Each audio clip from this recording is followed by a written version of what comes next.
So yeah, here I am joined with Stuart Austin. Stuart, thank you for joining me. Just a week out from your fight now with Boukichou. How are you feeling for it? Yeah, I'm good, thanks. Thanks for having me. No, I'm really good.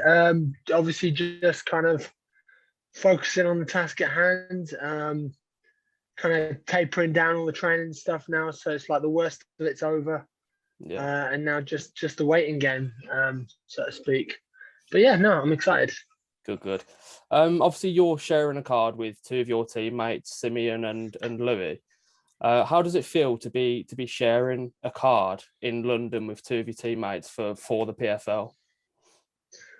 It's cool. It's good. Like, there's a bunch of guys I know on it. There's a load of guys. Yeah, I know pretty well. It's pretty awesome because I've not fought in the UK like for a long time, and even before that, it was another long time. So, and this is literally right on my doorstep. I live 10 minutes from the venue.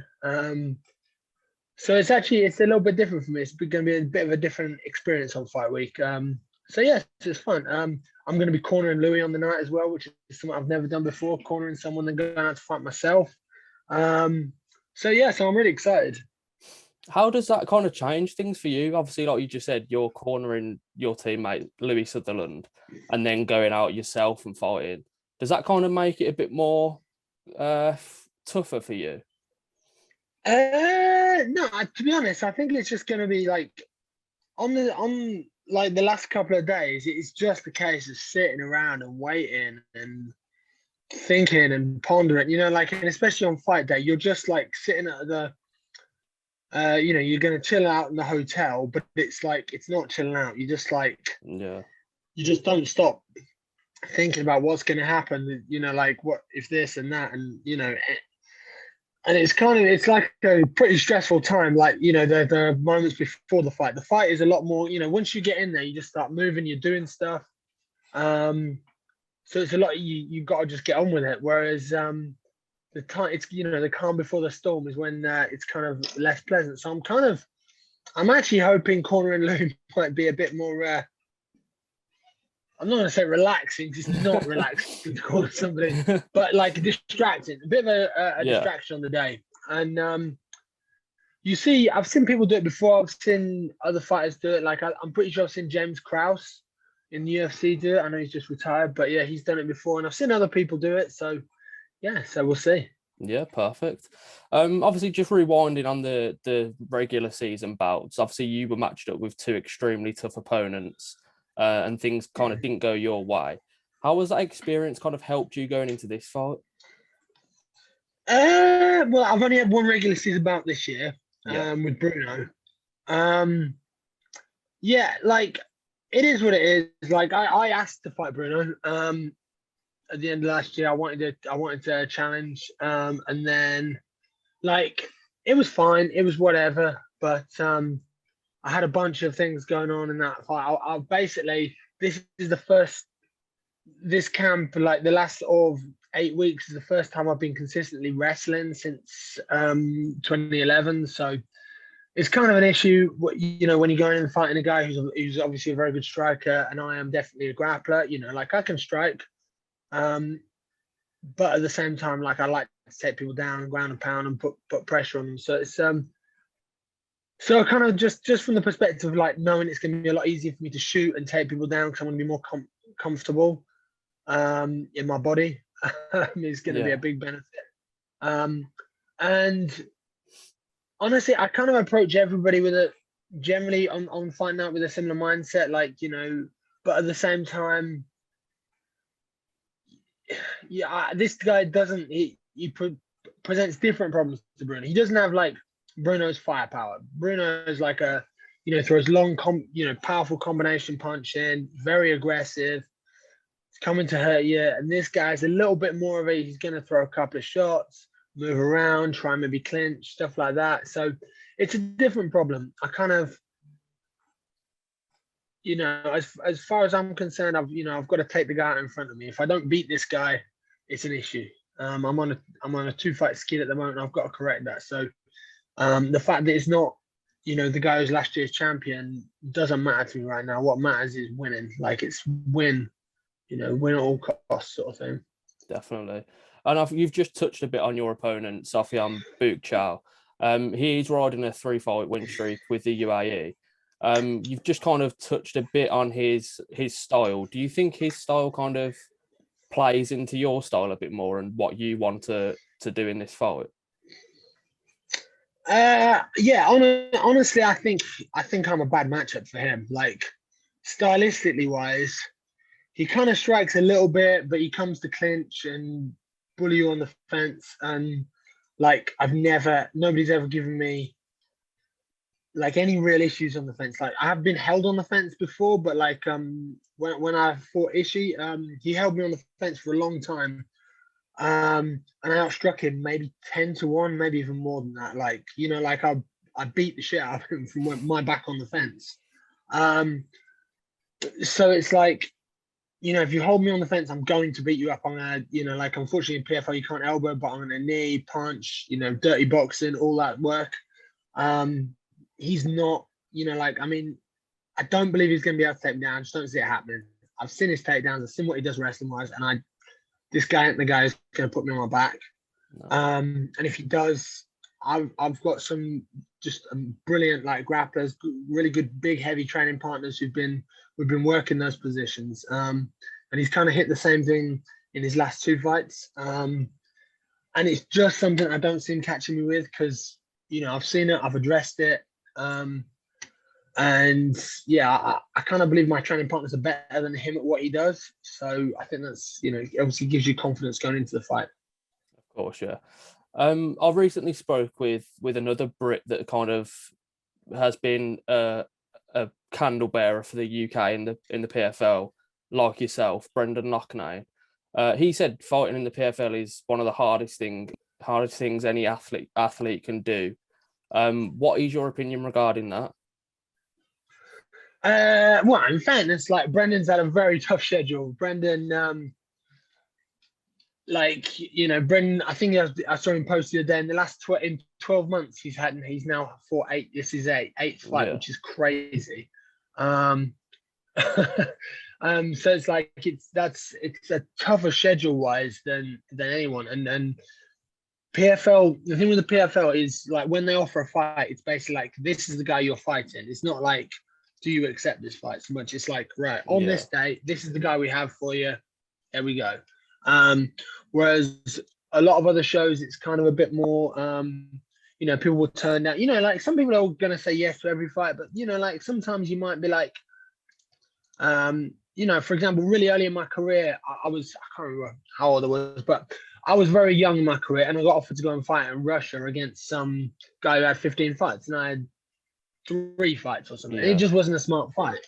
And obviously, like if it's a fight on an independent show, you can just be like, no, I don't want that because it's it's sensible. And even to a certain extent, you hear in UFC, Bellator, people knock back fights just because they don't like the matchup or they're whatever it is, they're injured. Like the thing with the PFL, this is the day we're doing the playoffs. This is the day we're doing the next playoffs. You're there or you're not. Yeah, and that's it. Like I didn't fight in the second. Sorry, not even the playoffs, even the qualifiers. I didn't fight in the second qualifier just because my knee was like the reason. My knee. I'm not saying I would have beaten Bruno, but I would have been more. I'd have been able to fight harder. I've had a better chance if I hadn't had a knee injury. And it was just at the point where I was like, this is crazy. I really want to be in the tournament. I want to be fighting those guys, but at the same time, like it's. Like my best thing is grappling. I can't wrestle and I can't do jiu-jitsu at the moment.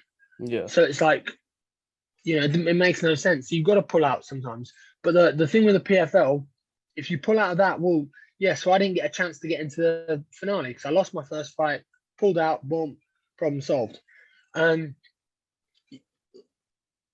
kind of more, it's difficult because you have to work to their schedule, but also the opportunities are there.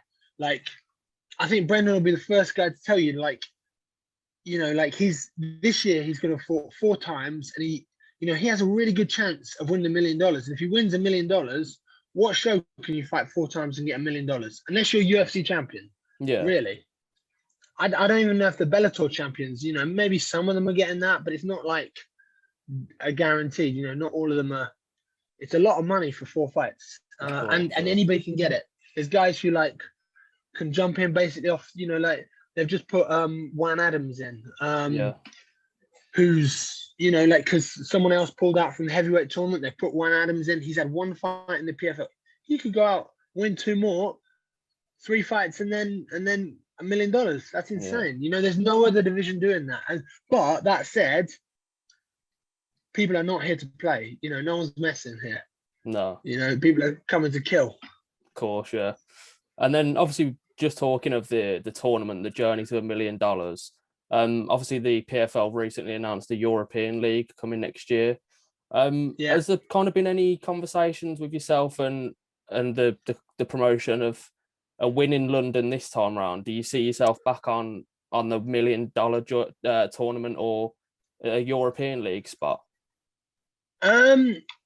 Like I've sort of been told that they do want me back for next year. But like honestly, like right now, I don't.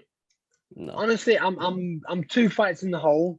And if I don't win this fight, you know, you got to be like, in my opinion, like there's a point in time where you got to say, wow, is this the right career for me? I have to win this fight. You know, if I don't win this fight, I need to start assessing whether this is the right job anymore. You know what I mean? Okay.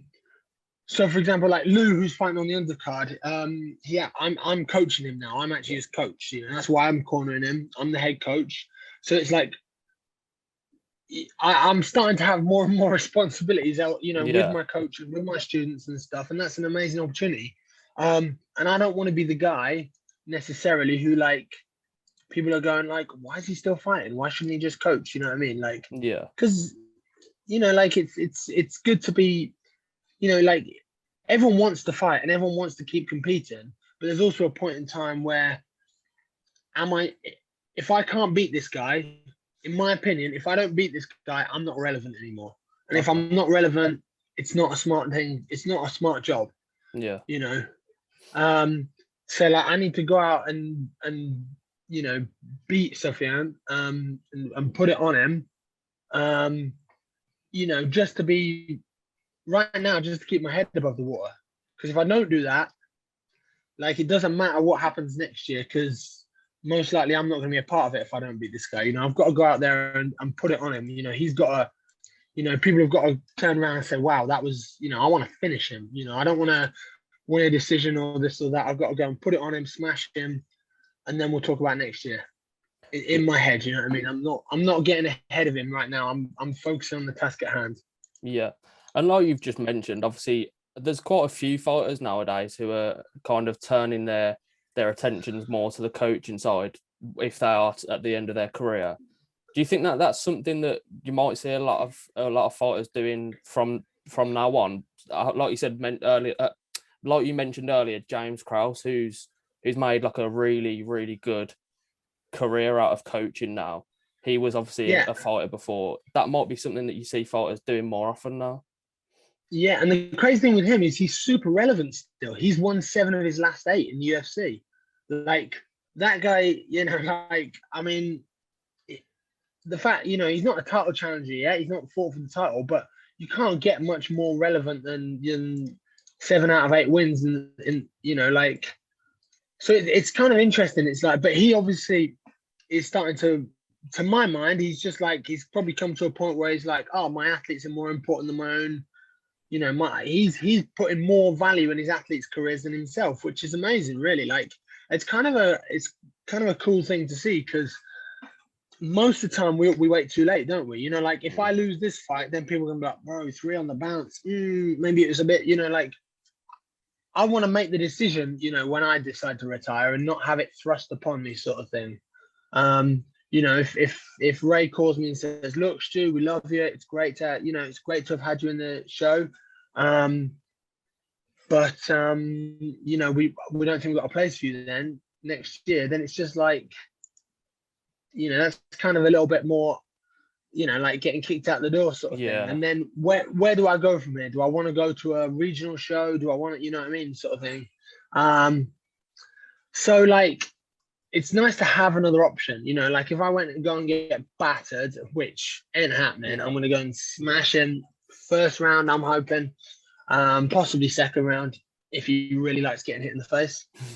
um, then I've got someone else there, and I think a lot more fighters are. You know, like it kind of depends what type of fighter you are. You know, whether you are a student of the game, whether you're like, or whether you turn up, you get your work done, you go home, and you know, focus on other things. Yeah. But we'll see. Whatever I said then, that rambled on. No, it's perfect, man. It's absolutely perfect. And then there's just a little segment I like doing at the end of my interviews called Random Ones. I don't know if you've ever seen Hot Ones, the show where they eat chicken wings. It's a bit like that, but obviously without the chicken wings, and the questions are a bit more random. So yeah, just answer them as you hear them, man. So Cool. if you could change or add one rule in MMA, what would it be?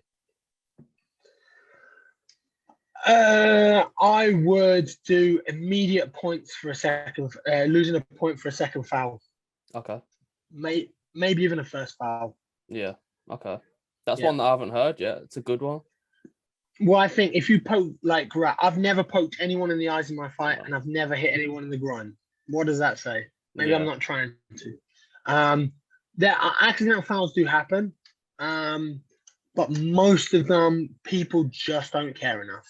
So it's like even if it's an accident, they're just like, nah, whatever. That guy's still. And you see some fighters who get 3-4 fouls in a fight and no points taken, and the other guy, you know, they don't. There's a point in time where you don't have a chance to win. You know, if you've been poked 3 times in the eyes, it's over. You've lost. You know, you're going to lose. Yeah, so I would like either definitely a second violation is an immediate point deduction, I think. I personally would go first violation. And you can, you know, on a show like PFL, UFC, Bellator, you could just look up, was it in the eye? Yeah, poked him in the eye, boom, point, done. Yeah. I guarantee overnight people would stop doing it. And the same with groin shots. And here's the thing: if I fake it, if I go, oh, it's a poke, but you see it and it goes there, I lose a point. Yeah, that's a good idea. And then we're not going to steal. It's not going to be like, you know, like I steal a point off you by faking an eye poke. You know, simple. Yeah. Definitely on a second foul, I think whatever it is, it should be an immediate point. It just when you be, I mean, we've all been kicked in the nuts. Yeah. And it, you know, 5 minutes, whatever it is, because I think they've just changed the time. You know, it does not equal ready to fight. No. And sometimes it's strategic as well. You see the guy who's gassing and dying, and he throws a kick. Oh, whoops! I kicked you in the nuts. Whoops, daisy. And then the guy who's winning, who's, you know, putting the energy on him, then has to either say, do I need to rest and recover, or do I need to, you know, like this guy's breathing while I'm, you know, chilling out there. So yeah, I would be much stricter on those personally. Okay. And then next one is, if you could only eat one meal for the rest of your life, but it gave the perfect nutrients, what would it be? That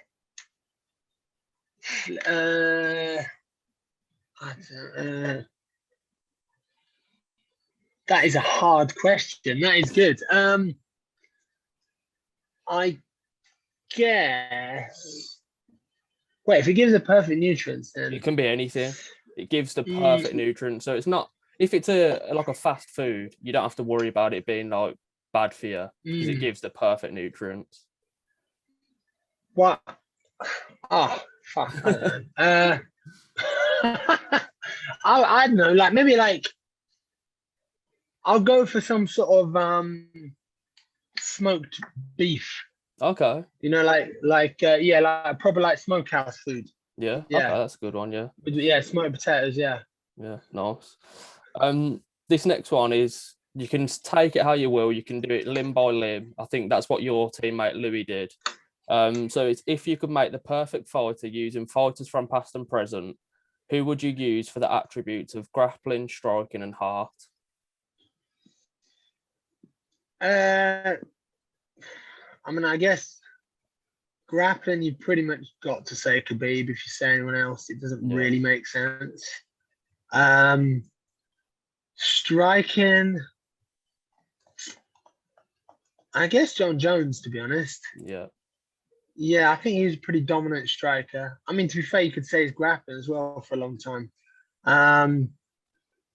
Yeah, and Hart, I don't know. I mean, honestly, you could like. I don't like him as a person, but you could say John Jones has all those things already. Yeah. You know, to be honest, he has it. He's displayed heart. He's displayed, great. He's got great grappling, great striking. Yeah, I don't know. Those Yeah. him.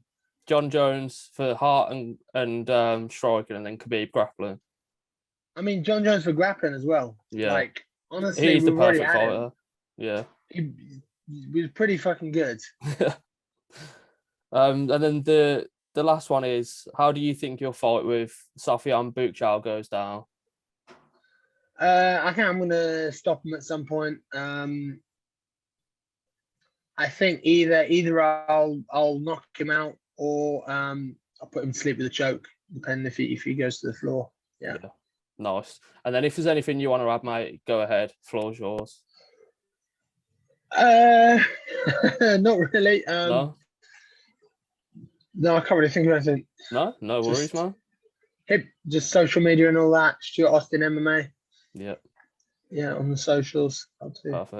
Perfect. Well, I really appreciate your time today, Stuart. I know it's obviously a week out from your fight, and obviously you are preparing for that. So I do really appreciate you taking the time out to speak to me today. Cheers, Jeremy. All right. Cheers, mate. Cheers, man. Thank Thanks you. a lot, Stuart. Cheers, mate. Right.